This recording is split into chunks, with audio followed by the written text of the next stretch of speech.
ریاست کارهای داخلی شهر دوشنبه روز 26 آگوست سال 2024 در پی در اینترنت روی یافتن ویدیوی جنجال دو زن و مرد همسایه با اتهام میدان‌فروشی بازداشت شدن هر دو اشتراکچی این مناقشه خبر داد.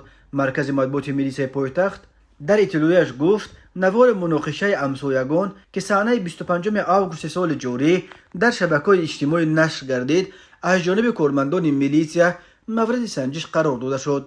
در نتیجه برای ویران نمودن ترتیبات جمعیتی شهروندان دولتزاده محمد یونس سال تولدش 1993 و غلام وشعلا سال تولدش 1984 ساکنان کوچه وهاب جان پایتخت به مقامات میلیسیا دسترس کرده شدند. خود این دو همسایه و نزدیکان آنها برای شرح مستقیم حادثه دسترس نیستند، ولی میلیسیا میگوید در نتیجه سنجش معین گردید که این دو همسایه از سبب نافهمی بین کودکان که ضمن بازی در نزد بنای استقامتی به میان آمده است با هم دیگر مناقشه نموده ترتیبات جمعیتی را دغلانه ویران کردند.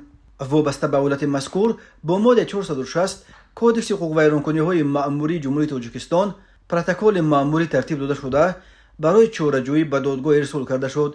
این بند قانون همچون جزا جریمه و یا حبس مأموری به مدت تا 15 شبانه روز را پیش بینی می‌کند.